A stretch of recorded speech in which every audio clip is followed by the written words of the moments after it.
Okay, so while we're doing that, I would like to invite Terry up from MNP. So I will say it's been really exciting to work with the MNP team. They've just started being a sponsor of ours a few months ago. We got to do an exciting event called Tech the Halls on a snowstorm day, and we managed to have 100 people in the room. It was awesome. And what we are finding is that we're learning a lot from this company, and so we thought it was really important to bring them out today to turn around and talk about the changes in the SR&ED programs and the different programs. Now, I know we have a few extra people in the room from MNP. Could you put up your hands again so we know who you are? There's Wayne. Wayne, you came in from Toronto? I came in from Vancouver. Vancouver. Yeah. And Shauna and Rick, we're both Calgary, right? Yeah. So we have a couple private one-on-one sessions for afterwards, but once you've heard what they're talking about today, if you want to spend a few minutes with these guys, there are 4 of them in the room. They will turn around and go off and have a one-on-one conversation with you, and you can ask a few questions from them. I'm going to introduce Terry now. Terry, you gave me a spiel about how long you've been doing this, and I'm going to go completely 19 years. Yeah, so that's quite a long time. Yeah, probably, right? So I'm going to let Terry take over. He will explain a little bit about all of his team, and then we'll do a Q&A afterwards. Yeah. Thank you. Great. Do you have the... Yeah, I got that. Awesome. Yeah, so that, just to mention, add to what was just discussed, that's not just about government incentives, so I'll touch on what MNP does. Probably a lot of you don't even know what MNP does or what it means, but so we're the 5th largest accounting firm / consulting firm in Canada. So we kind of just sit right underneath the big 4, as everyone knows, things like that. But we're only Canadian based, so we're 5,000 people across 70 offices. So in the rural areas, in the main cities, the 2nd-tier cities. So the idea being we want to have a footprint for any companies that really are at that size that need our support, they can do that.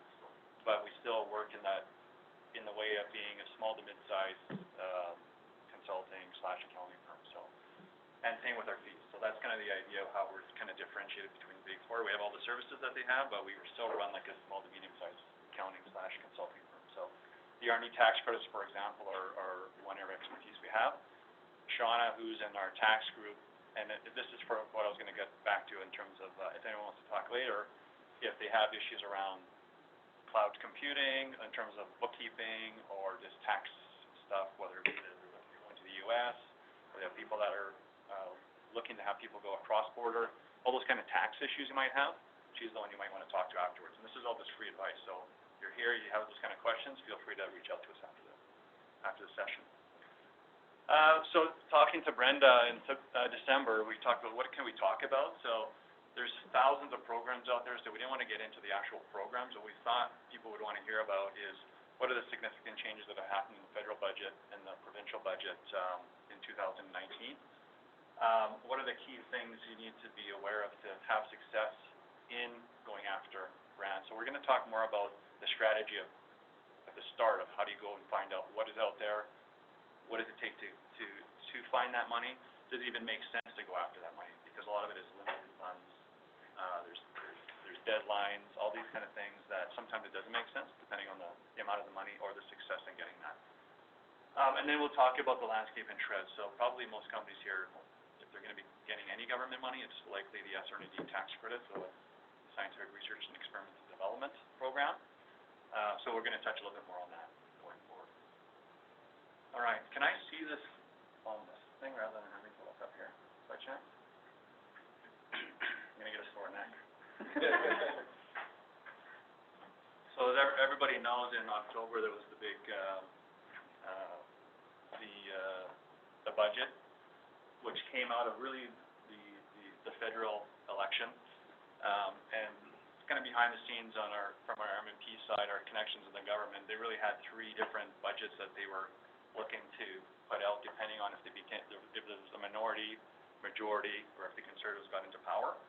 And basically, because it was a minority, the Alberta government said, well, we're going to have to make some cuts based on the fact that we can't control how we can help Albertans and the companies in there. So they had to make some cuts to stop the bleeding, essentially. So what they ended up doing was cutting 4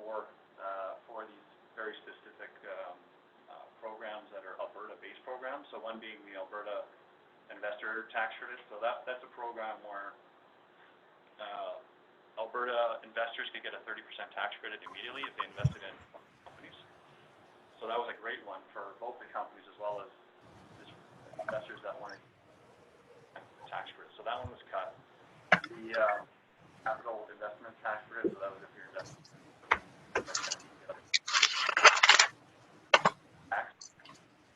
digital media tax credit program, which is really for gaming companies or software companies that were developing software for educational. So this is interactive type software.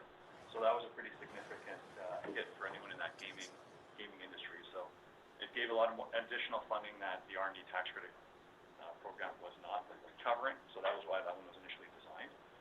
And then of course the R&D tax credit program. So a lot of our clients got worried. They said, oh, they cut the SR&ED program, but in reality it's just the provincial portion of the it's a federally run and managed program, but it's the provincial aspect of it that they cut. I'll go into, on the SR&ED side, what that really, and on the number side, what does that really mean in terms of impact to companies. I'll do that a little bit later. But really what the Alberta government said is they wanted to have a tax benefit that would cover the 100,000 companies that could take advantage rather than these 1,500 specific companies that are taking advantage of these four programs. The unfortunate thing with that is the reduction of tax, which they took from 12% down to 8%, helping the companies that are actually paying tax and getting that tax savings, versus a lot of the companies that are getting these four programs are companies that are not in a taxable position. They're investing in technology. They're usually in a loss position or low tax because they're investing heavily, and they need that cash refund now to be able to hire their developers and that type of thing to grow their business, right, and keep that ecosystem going. So it's really a kick to the shins for the people in this room that really need that cash refund immediately to keep their development going. So the benefits of that 100,000, very few of these 1,500 companies are actually getting that benefit. So it's a much bigger hit to those companies. So hopefully they're going to realize this year with the feedback they're probably getting from many companies that they'll relook at that in the next year's budget. And then moving to, so those are the big changes in the Alberta side. Where do I got to point that?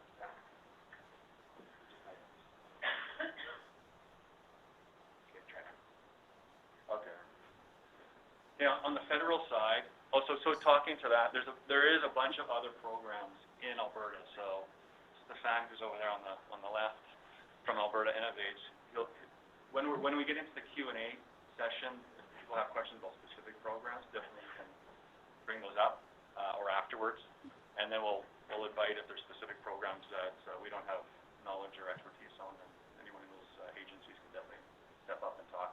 So Alberta Innovates, for example, I was talking to Stefan beforehand that they still have a lot of programs that are going on. So that not all incentive programs are cut, just some of those specific. There's still money out there for you guys. So on the federal side, it was actually a positive thing in 2019. So the SR&ED tax credit, for people that don't know, it's the largest R&D funding program in Canada. It's the foundation for which the feds say we're going to help invest in technology and IP and try to be a leader, world leader in that space. So it's very generous. It's $4 billion a year that they give out in cash. The one thing that they have been doing previously is if you were a profitable company making over $800,000 in income, so taxable income, I should say, so not revenue, it's on the profitability side, they would actually penalize you where they would cut your tax rate basically half. So this last year, the Liberals had said, we're going to change that. So if you're, as long as you're a Canadian-controlled company, we're going to give you the top rate, which is essentially double the amount of what you would have gotten the previous year. So I'll talk to that a little bit later in terms of the actual impact. But what it comes down to is basically it's double your tax credit. So if you were getting a $100,000 tax credit last year, your tax credit has gone up to $200,000 this year without any additional spend or investment. So it's been a big boost for a lot of our clients that were in that position of being taxable, but still heavily investing. The big other shift that's been happening for those that are doing R&D claims is they're moving more into an incentive.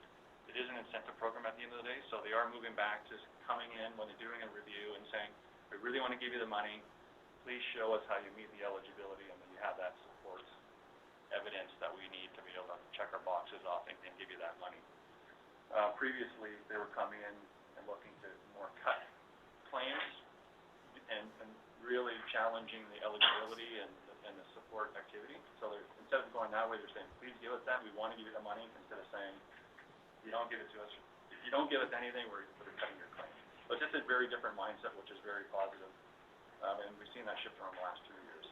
So this program kind of ebbs and flows over the years. I've been doing it for 19 years. So the rules don't change always. It's just how they apply in terms of the scientific criteria and the amount of evidence that they want to see to be able to support that claim and give you that full amount that you rightfully are owed.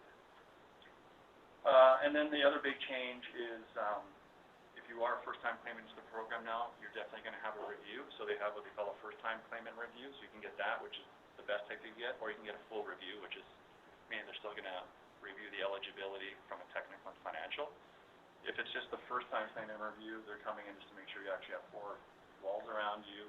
They kind of want to lift the hood to see do they like what you're doing, and do they like what they're seeing, what you're going to be doing in the future. So that one's key to be prepared and ready for. So they're going to give you the money. It's guaranteed money in that first year, but they're all looking to see if they want to give you the money into the future. So you want to be prepared and ready so that you've got the stars on your file, and they say, yeah, that's a company definitely we want to be investing in. So those are the key changes on the federal side. On other programs, there really hasn't been many changes that I'm aware of. So I figured this is the program that most companies in the room would be taking advantage of. And if you're not, this should be the foundation program that you should be looking at first, and then building off that with other programs.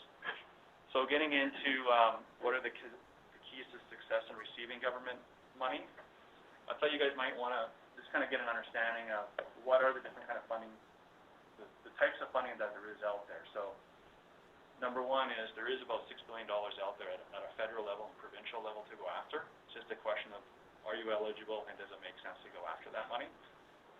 There's 3 different types of incentives, and they're very distinct. So one's called what they call indirect funding, or what they call a tax credit. So that R&D tax credit program, that's what they call indirect, meaning that if you are eligible, you actually have the rights to that money. There's no cap on that budget, and you apply for those kind of funds at the end of the year in your tax return. Okay, so it's a very different mindset. You're going to claim it after you've spent the money. You can put that in your tax return. As long as you meet that eligibility, you're guaranteed to get that money 100%. So it's kind of like your RSPs personally, right? If you want to put money into your RSP, there's no cap saying, well, there's only $100 million. The first people that put in their RSP, they're the ones eligible when it gets cut off. No, if you're eligible, you get the money in. There's no cap on that. So that's a tax credit. Direct funding, which are grants and loans. So that would be Alberta Innovates or Terra, things like that. These are funds that have a limited pool of money, and they decide who do they want to select to invest in. Okay? So it's very important to think about that forward-looking. So you have to apply for those before you start a project, before you spend any money. So the idea there is you wouldn't be able to take on that project unless you actually got that funding. So you have to get that approval early in the process. So that one's key to when we get into this planning, which I'll touch on in a sec. And then the third type is negotiated incentives. So the best example of that would be Amazon and trying to set up their second headquarters. So they're going to cities and saying, what are you going to do for us to bring in 50,000 employees, new taxes? So that's typically where we see companies coming in from outside the country, or they're just looking to even go to another city in a province, for example, saying we want to move our manufacturing facility across the boundary. What kind of property tax savings are you going to give us, or are you going to give us some free land, those kinds of things. So those are kind of behind the scenes negotiated contracts directly with those governments. That could be at a municipality level or at the provincial level. So what we tell our clients is you got to be thinking 1 to 5 years in advance of some of these projects that you're taking on, and looking at these different. Sorry, you guys can't actually see that; it's a little bit blurry. That top one saying accessing new markets. So are you looking to expand into the U.S.? Are you looking to expand into different countries outside of Canada? there's funding specifically for that too, for your travel, hiring consultants, looking at the tax systems there, hiring consultants to look to find those new first employees, that type of stuff. There's money for that. This is green or clean projects. So even in the oil and gas, of course, there's tons of that, which is Alberta Innovates is big on that one. So IoT as well is a lot of that's going into that, the clean tech these days. So there's specific programs around clean projects, job creation and training. There's specific programs around that. Adopting new technologies or doing R&D or innovation type projects. Those are all the R&D type programs out there. And then business expansion and capital investments, that's a lot of times going into those negotiated incentives. So as you're going through your plan, you got to start looking at saying, what buckets are these projects going to land in? And then start looking at saying, which government agencies at the federal level or the provincial level might be able to fund those projects. Okay? So it's the SR&ED tax credit program. You could be looking afterwards. You spent the money and say, okay, can I go get some money for that? For all of these other grants, you got to be talking to them 6 months or a year in advance to see do they have the money, do they have any money, and would my project kind of fit into their box? If it doesn't fit exactly into their box, then you can look to say, how do I want to adapt a little bit to see if I can get it fit into that box? Okay? So you got to do that in advance. So that's the key distinction I want you guys to be aware of and learn today, because a lot of clients are just missing the boat because they've done all this work to build up these applications, but the money's already been allocated, even though a lot of the times it's not presented on some of these websites. But the money's already gone, and they don't say that, and so you're just wasting a lot of time for nothing. You could be growing your business. So what we always say is plan ahead, know what your growth plan is, speak to those agencies as early as you can. What we typically do if it's grants, there's NRC IRAP, the NRC National Research Council, for example, they have a concierge service. So we say call that concierge service. They have relationships with all the different agencies within Alberta and at the federal level, and they'll navigate and tell you which programs are currently have funding or what may make sense for them. But I always suggest have those projects in your mind of what are you looking to do first. So have a bit of strategy before you talk to them, rather than say, hey, do you have any money? We're looking to get some money. Well, if you don't have a project or some kind of idea of what you're looking to have that money used against, then they're just going to spin their wheels and say, well, we have nothing for you right now. You got to come there with a plan. You don't want to waste their time. Right? So have a bit of focus there. And then at the same time, make sure you understand those rules of each program. What I typically tell companies is, when you're talking to the agency, you want to ask, A, how much money do you have? B, how many companies do you actually fund? And C, how many applications are you actually getting in? So they might say, well, we funded 20 companies last year, but there may have been 100 or 200 applications that were submitted. So you kind of do the math, saying, what's my probability of getting the funding? And decide, does it make sense to spend a week or 2 weeks or whatever that might be to go in and have maybe high hopes of getting that money when really it's only 10 or 20% of those applications get funded. So I would just ask those questions early just to kind of make a good business decision as it doesn't make sense or not. So that's it on that. So anyone that has questions, by the way, just feel free to step in as well. I do want to have this as an interactive session if we can. So what's involved in getting, I probably talked a little bit about this already here, so what's involved in getting the government grants and incentives? So on the grant, you must get that approval before you start. Okay, so that's a key thing I mentioned. Most involved in doing a business plan and financials. So it's much more about what's your project about on a technology level most of the time, and then what are the economic benefits to either Alberta, for example, the provincial program, or federally. So there's a business strategy around that. How's that going to help Canada or the province? On the tax credit side, it's a little bit different.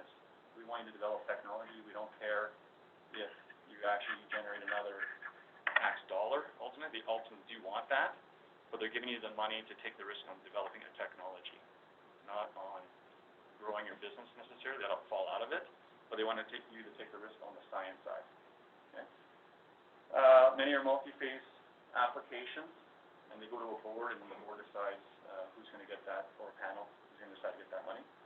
And the projects must be aligned with the funding, like I said, so some of them run out for 6 months or a year, so you gotta time, so you gotta start earlier to make sure that you kind of hit those and align your projects with their funding. And then often, a lot of them will require monthly funding, reporting, because they'll actually give you the money as you're spending the money, so they'll ask for an update, how much you spend. So that's really the benefit of the grant side of it, is they're giving you the money as you're spending it, rather than you spend it, claim it at the end of the year in your tax return, so it might be 6 months to 18 months after you've spent the money that you're actually getting it back from the R&D tax credit, for example. So that's on the grant side. On the tax credit side, you're typically doing annual applications, and it's on a project-by-project basis, and you have to submit a technical submission. So they're looking to analyze, are you advancing something in the field of science and within the context of your company. So it's kind of a multi-layer there. And really what you need to do there is document who did it, what did they do, when did they do it, and what were the actual costs. And then how did you do it? So it's kind of like going through your grade 9 science lab here and saying, what were the challenges, what did you do to try to solve it? So that's where a lot of people get a little bit, have hiccups here. They think the guys that come in on the science level want to see the nice, bright, shiny new toy that you've built, but they want to see that, but really what they care about is what did it take you to get to that bright, shiny thing. So they want to hear about the hair pulling and the nail biting and the pain and suffering you went through to get to that point, and that's where all the dollars are spent, right? It's not on the finished toy, it's how many different iterations and prototypes you had to build to get to that point. So in your claim build-up, all of that stuff, that's really what you got to be focusing on. And so what we try to do is have clients, and it's just best practices, right? Try to integrate what kind of documentation they need into your regular practice. They don't want to have 2 sets of books, but a lot of things that they ask for are things that you really want to have in your company anyway. So ironically, we find with companies that are more remotely set up, like software companies that just have satellite offices everywhere, so they're all working in different locations, they have far better systems typically than a group of 5 developers that are sitting in the same room. So they're just talking, sharing ideas, and not documenting a lot of that conversation. Whereas if you're using email and communicating that way, there's a lot more of that ongoing questions and answers and strategies and options that are being documented. So you want to be just documenting those kinds of things. And then treat the claim like a significant client. So we have clients, I would say not clients, but clients that come to us afterwards where they've had some serious pain in going through this process. And what we find typically is they're not, if you have a $300,000 or $400,000 R&D claim, which is cash coming back to you, you just got to think about your other clients you have and how much time and effort and labor would have gone in to make that $300,000 or $400,000 of really profit at the end of the day, and how much time would it take you, and where a lot of times they'll spend very little time to prepare the claim or put the time into to defend the claim in front of the government. When that is, if you hadn't claimed it, that's really $300,000 or $400,000 bottom line. That's bottom line. That's not top line revenue you're getting. That's bottom line profit. That then take an extra dollar of labor or sales to add to your business. So it's way more significant than a lot of people appreciate in terms of the value to the business. And that could be really 50% of your whole R&D budget. So the amount of people that you're funding as a result of that is super significant. So I would take that very seriously and look to see how you leverage that as much as possible.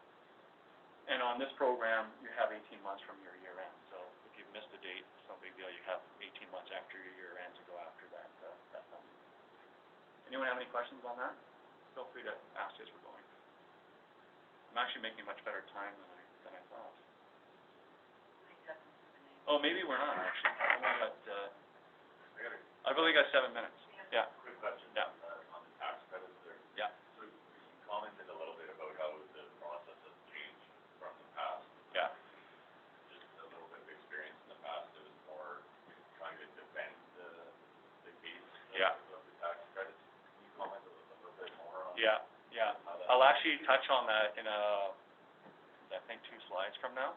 But the biggest change is, so this goes back to like 2010 to 2014. They really felt people were being very aggressive in their claims, throwing in a lot of stuff that was really marginal and really didn't at the criteria from a science. For example, like there would be donut shops submitting claims for putting different kinds of jelly in their donuts. Like, where's the science around that?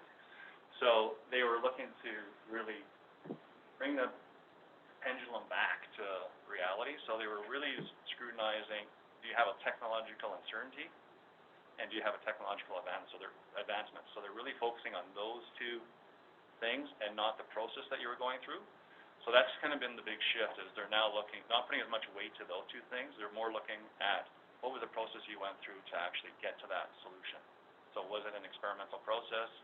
Was there any study or experimentation? And putting more of the weight to that. So it's more looking at the process than the two end things. Because those two things are very subjective, right? It's all fields of science are eligible. The criteria is not different. And it only has to be an incremental advancement in that field of science, and that's within the context of the industry as well as your own company. So for example, a Microsoft wouldn't be eligible for some projects because they just have so much expertise and experience in that field of science, whereas a startup, like an IoT startup, for example, they would be totally eligible because they don't have the IP, they're not going to, obviously Microsoft's not going to share their IP on something they've already done. So that company would be eligible within the context of the company. So you got to really be able to have a distinction there of why is it outside of standard practice and known technology. Does that help? Yep. Yeah. Okay. Just as a quick note, Yeah. there's Q&A during the presentation. Just make sure you repeat the question from the remote people. Some of them can't Oh, hear the okay. question. Okay, fair enough. Okay, can you guys see this? Is that a little too blurry? Okay, so I know there's a lot of people that aren't accountants in the room, so I don't like to show numbers very often. But I just wanted to show the impact of the R&D tax credit changes that happened both from the provincial side and the federal side from the 2019. So if you were ignore all these numbers here, this is just to give you the example of a company that had spent T4 wages $100,000, materials of $100,000, and had contractors $100,000. So that would typically be, you got software guys that are working remotely but are in Canada. You would have ultimately a claim of $139,000. Most companies in here would get that $139,000 of that cash refund based on that scenario of $300,000 of expenses. So really what we want to always look at, we always talk here, so based on this current year up to December 31 of 2019, any Alberta company that was a Canadian-controlled company that was under 800,000, sorry, even if they were over 800,000, because that will change in March at the federal level, you would get 64% back of every T4 dollar that you could claim under the R&D program. Okay, so every $100,000, you get $64,000 back. On materials, if you had hardware or beacons and you're scrapping these out in the field because of your testing, you get 41% of your material costs back, and on subcontractors you get 33%. With the change now with the Alberta program, removing the Alberta portion of the SR&ED tax credit program, that number is dropping down to 54% from 64%, then 35 and 28. So that's the big change. So if you had just to keep math simple, you had a $64,000 claim last year, you're going to get a $54,000 claim. So it's not as bad as people were worried about saying, I'm losing the whole Alberta credit. It's not as bad as people were worried about. The big thing on the companies that have over 800,000 taxable income, so hopefully there's some of those in this room that are getting that benefit, they went from, they were actually, because they got penalized because they were profitable, last year they were actually getting 36% of their T4 wages back. So on every 100,000 of wages that you claim, they were getting $36,000 back. With that federal change, their claim would go up to $64,000 for every $100,000. So it's doubling the amount of money back. So if you can imagine, if you had a $500,000 claim, you're getting now $1 million back, and you can get back up to $1.4 million in cash every year. Is the cap on the cash side, and then the rest is on reduction of tax. So it's a huge swing in the hundreds of thousands of dollars if you're a significant claimant. So if you're underclaiming or not claiming, I mean, if you have a competitor in your region especially that you're not claiming those and they are, you can imagine that the benefit of that is how much more of a development team they can have on staff just based on leveraging and taking advantage of this program. So now what happened with so they would have gone to 64%, which they're gonna get in their 2019 R&D claims that they file. Next year when they file, it's gonna drop to this 54% because they're gonna lose this Alberta portion. So they've swung from going 36 for many years up to 64 for 1 year, and then they're gonna go back to 54%. So they're still way better and further ahead than even with the Alberta tax credit being removed altogether.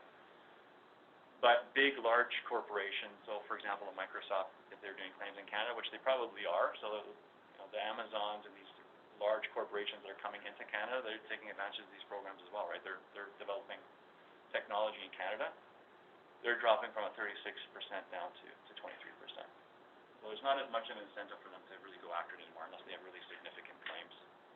Yeah. Question, I think you said earlier that, instead of the 1,500 companies, 100,000 companies are gonna be able to pay. Yeah. Is that represented in your stuff?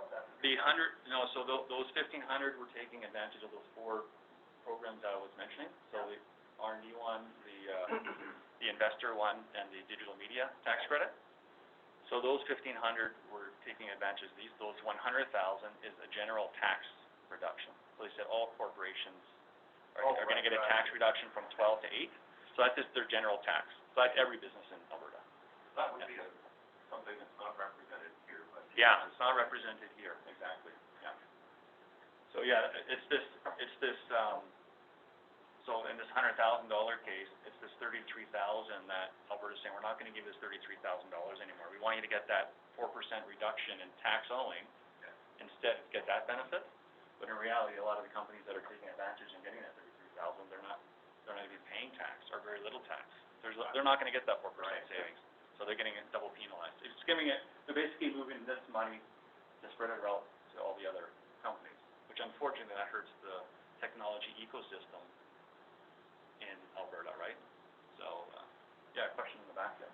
You mentioned, a while ago about a concierge. Yeah, Did you mention, like, who would be a good one to start with, or? it's the National Research Council. So I think if you just Google NRC concierge service, the phone number comes up.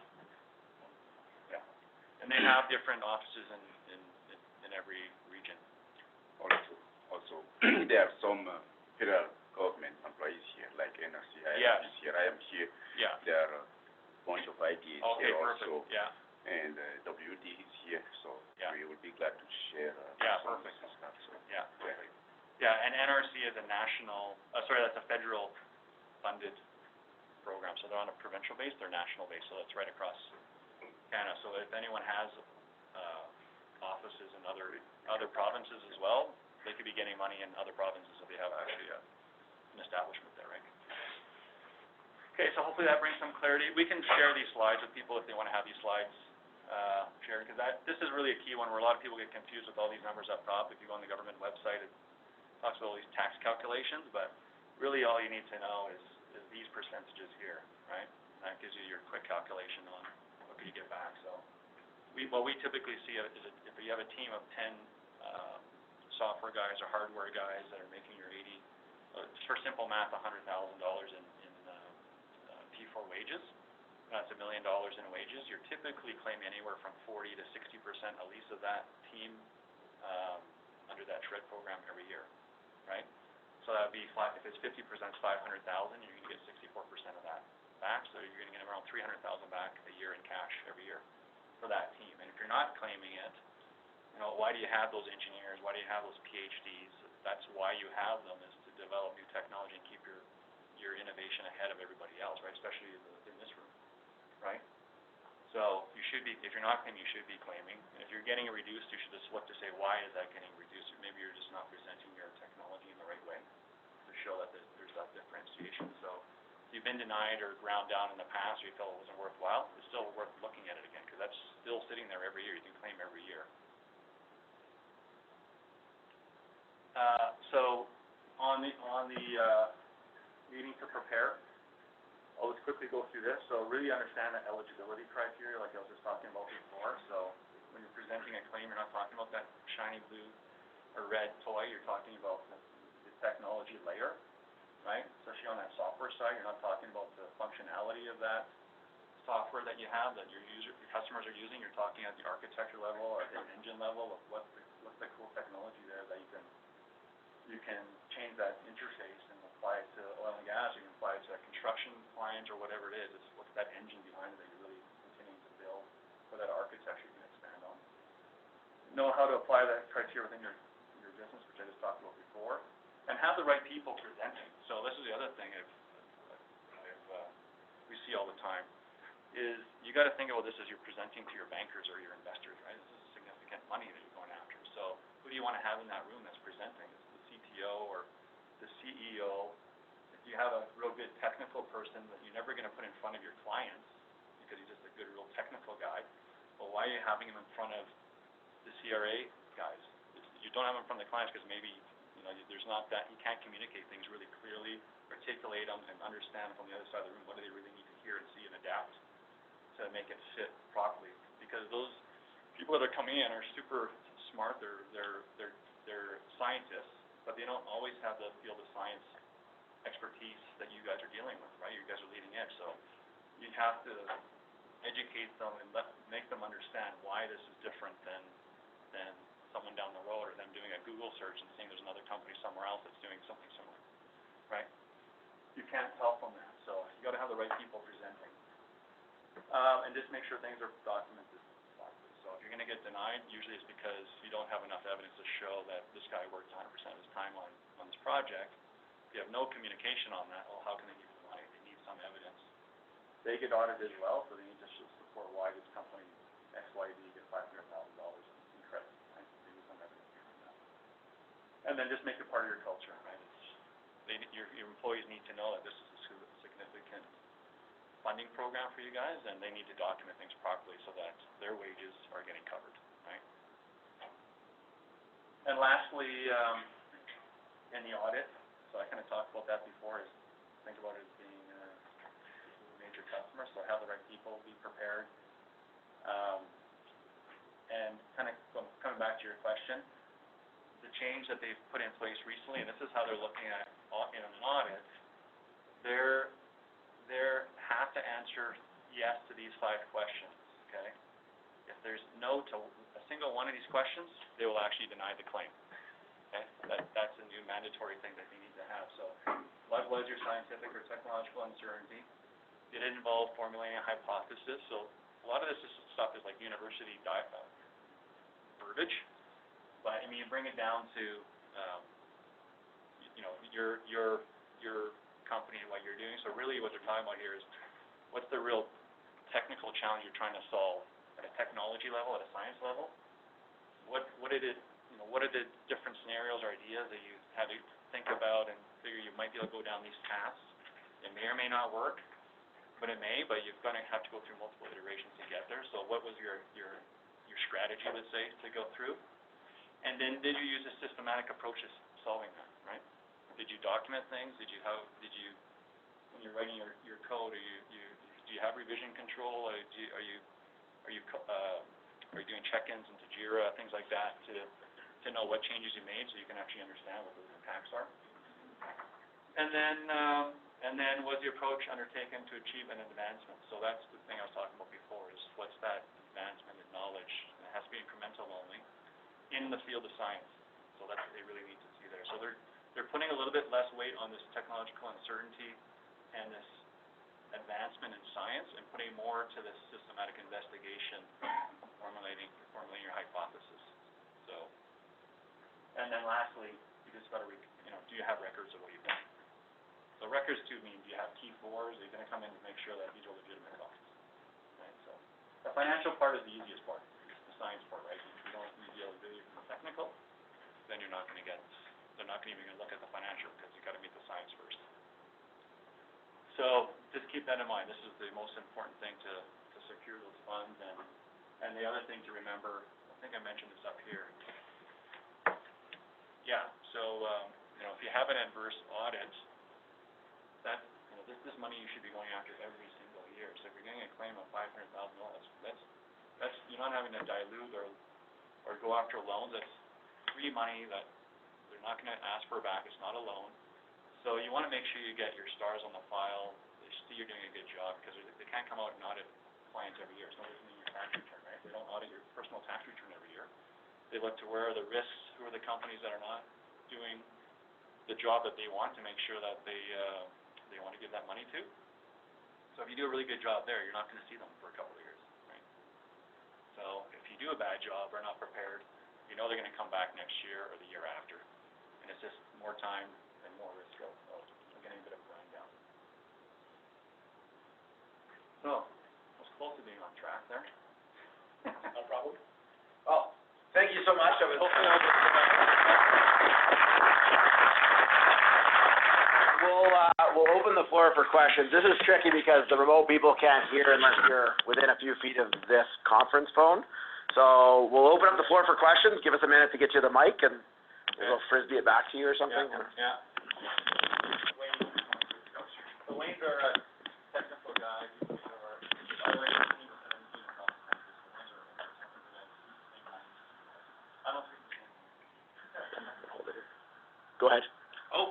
Yeah, I guess just one of the line items you had on the agenda was the real cost of free money. So Yeah. realistically, it's about having something that'll fit into one of the programs, and then really the documentation and the process around having everything ready for the audit at some point. Yeah, and coming back to this slide, that cost is how much time and money, how much time and investment you put in upfront to go after some of that money. So if it's a tax credit, I mean, that's, yes, how you prepare that, because that's unlimited funds. So one year they could fund $3 billion, next year it'll be $5 billion, because there's just more application info. When it gets into these grants in these different areas, that's where you really want to do that little bit of upfront research and just make sure there is money available. You know, what percentage of companies are they funding? Just to make sure there's a much higher probability, or, you know, have a good awareness of what's the probability of you getting that funding versus not funding. Because you can spend a lot of time up front, and there's little or no chance to get it. So you just kind of do that business case. It doesn't make sense to go after that specific grant. Perfect. Yeah, just one comment on that. Those numbers that Terry was showing you, those percentages that you would receive back in terms of investment tax credits, the Alberta number right now is 54% for 2020 ongoing. And so what that really means is that if for every dollar of spend, you only have to come up with 46 cents. So in a sense, what it really means is that if it's managed correctly, the best case is that you can actually double your R&D budget. So if you have one developer and no shred, that's like two developers with shred potentially if everything's handled correctly. So if doubling your R&D team is important, it's worth a fair bit of care in terms of planning. And I think one of the things that we've seen is that a lot of the work with SR&ED is reactive. Like you do the work and then find out what you get. But if you can actually double your budget, and if it's managed correctly, that's the best case. And certainly it's some worth effort up front just to make sure that everything is in order. So so for predictability in terms of spending the money and having a very good idea that you're going to get it back, it's worth a lot of care.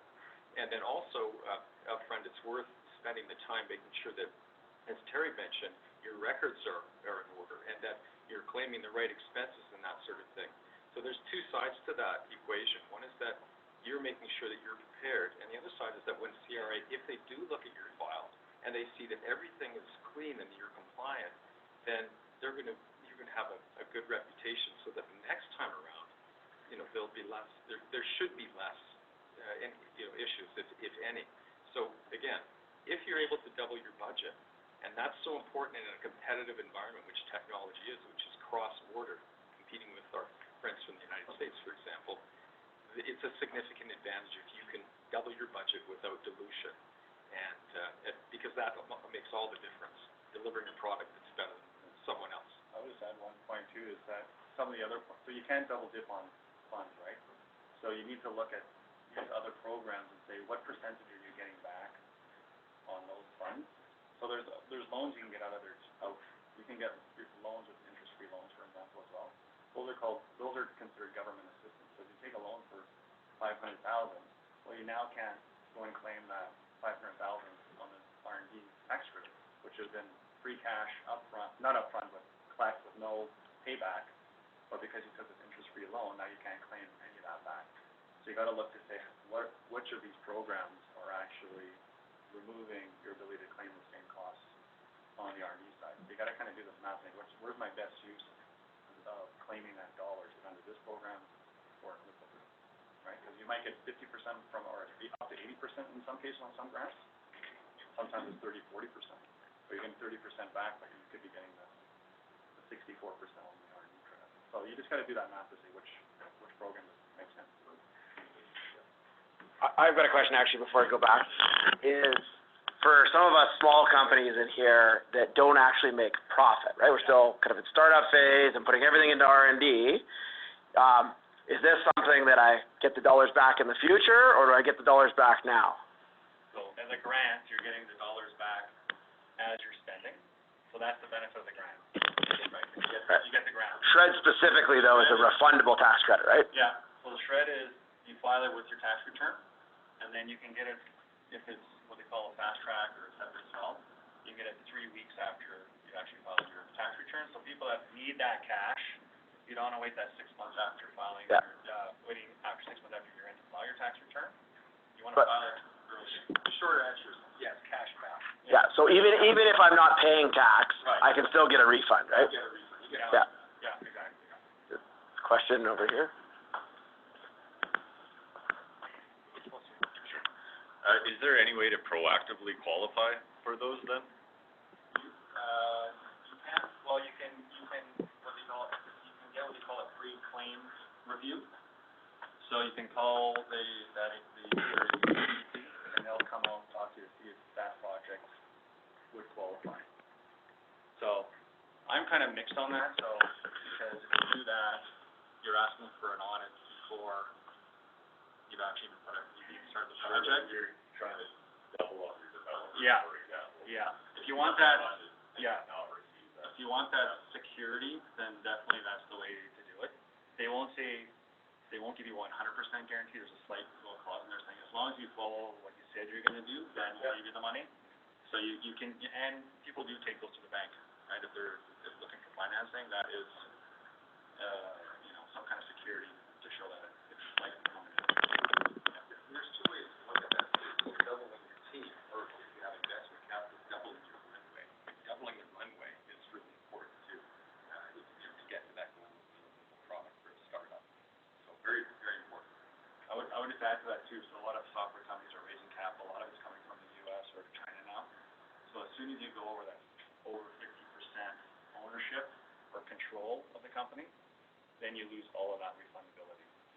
So that we always tell people, look at that first. If you're getting $400,000 or $500,000 back, which is quite often, especially with a dev team of 10 to 20 people, you're going to lose that $500,000 of cash every year after you've done that investment. So if you're raising $1 or $2 million and you've now lost that makes no sense, right? You're going to have free cash every year. So you got to look to see how else can we raise a bit of capital to keep that equity as far out as possible. And that's what Canada wants anyway, right? Let's keep it in Canada, keep the IP here, ownership here, and grow those companies as long as we can before bringing in U.S. investment or foreign investment. Other questions? Oh, thank you. So you were mentioning 2 questions ago about how it's better to take a proactive approach with this than kind of a reactive. Just kind of wondering, what were some of the best practices, procedures, and tools that you've seen your clients use that we could possibly be adopting to help streamline this process? Well, we see a lot. We see situations where companies aren't keeping track of their time, for example, when it comes time to audit and that kind of situation. And, it's possible to navigate through that, but what happens and what we see is that those companies that are keeping very close tabs on their time, using Jira tools, for example, tools for recording time on a daily basis per task and how it relates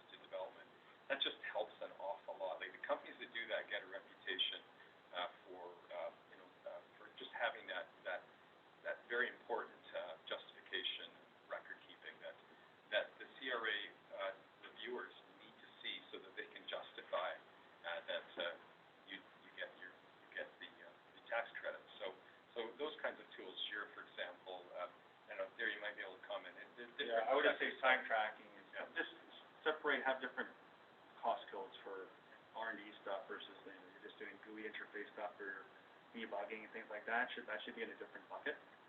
So when they come in, they can understand that you actually understand the criteria and know how to filter accordingly, right? If they come in and say, well, you don't really understand the criteria, you're throwing everything in, so if you're claiming everything, you clearly don't understand.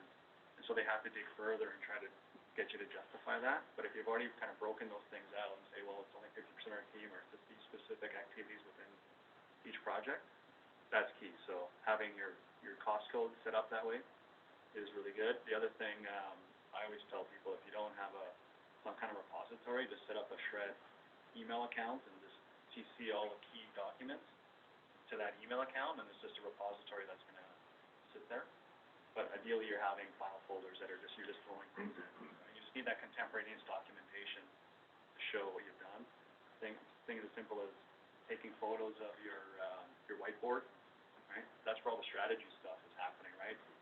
And so it takes a picture of those. Those are timestamped now with your phones, and just put those in a repository, those kind of things. So it doesn't have to be dramatic. It just has to be little simple things that you can be doing just to keep things organized.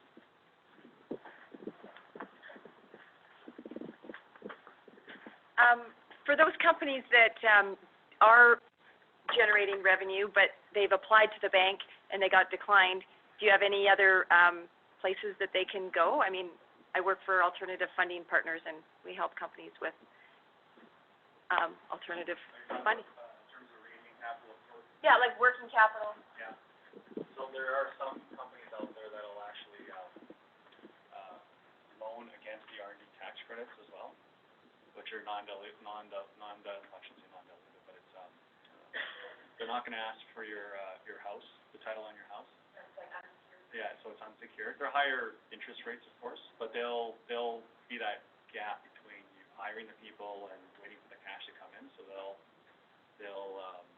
lend against that. So it's kind of like a line of credit. So there's groups like that out there. Yeah, but other than that, like traditional banks typically don't. Unless you have some assets to secure against, that's what you normally have to have, some kind of security. But even RBC, Bank of Montreal, they're getting more into getting comfortable with lending against SaaS model type lending. So they're getting more comfortable. So I would go to those two for sure first. Those are cheapest money. So you got to start with the cheap money and then work your way down, right? And hopefully equity is the last one that you're going to. Yeah. So I'd always start there, so but there you just got to really be able to show how you're going to pay them back.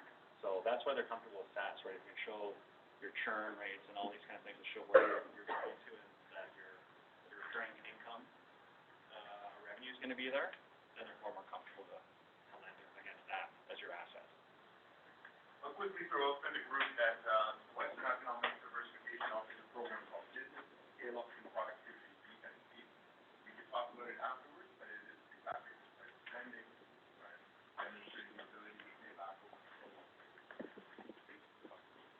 Yeah, I was going to mention back on your previous point with like document organization. There's a lot of online tools, some of which are offered by Microsoft, where you can automate that process of keeping track of documents in specific emails.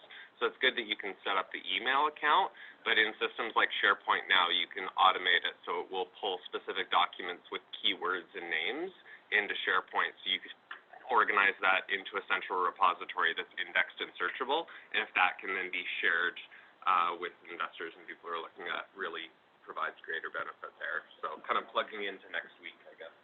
Or not next week. I'd love to talk about that afterwards, actually. That would be great. For those who have been working with NRC IRAP, actually our proposal is aligned with shared proposal. So when you write your project, send it to NRC IRAP, you keep it. Because at the end, you can show them what are the requirements, the challenges, what you did. And in the process of the project with NRC IRAP, we ask you to document every single thing. Like those of you who are working every single month, we ask you for your credit, which will have your activity from time to time and report. So at the end of the project, the cost is there. Yeah. So you know, you just give them the other project template that you did in the beginning and all other documents that you have over the years. So we always ask our client to keep them and ask them to go after 1 year to apply for share. Because IRAP for sure can give you maybe 80% for how to call it, employees, Yeah. and 60% or 75% for contractors. But at the end, you can also apply for share and get additional funds. So we are here. QRF IT is a C2 there, maybe 3. If you need to talk, please reach out to us. We are here building a community. If we can help you. Yeah, I agree. IRAP is, their criteria is very, monthly report is that contemporaneous documentation that you need for the SR&ED tax credits anyways. So they definitely tie in nicely. Those two programs more than anything, actually. Yeah, it's very, very good. The documentation for IRAP is excellent for an SR&ED claim and report requirements specifically for this.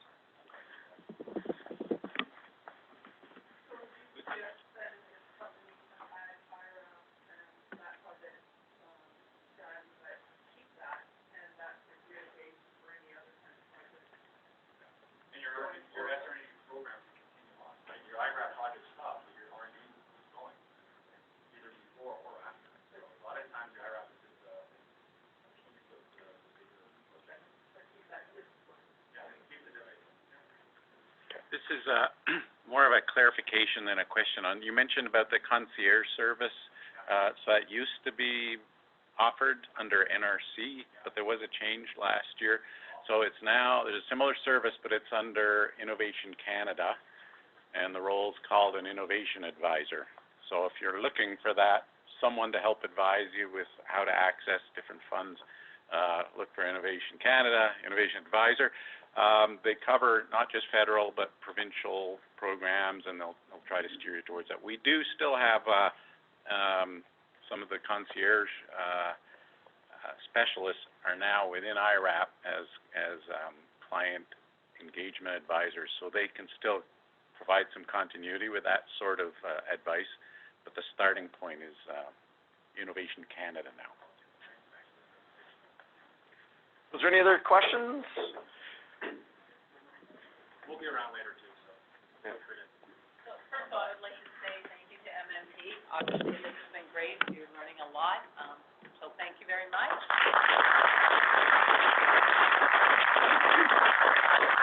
So we've divided up some 30-minute segments where you can spend some time with the MNP people one-on-one. There's a couple of you who've already booked that time.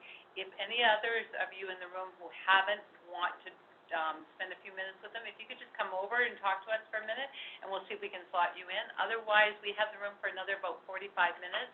You're welcome. There's lots of people in the room who can help you with talking about grants and funds, so please do stay in the room. Thank you very much. Thanks on the phone, guys. We're going to hang up in about 2 minutes, okay? Thanks. Yeah.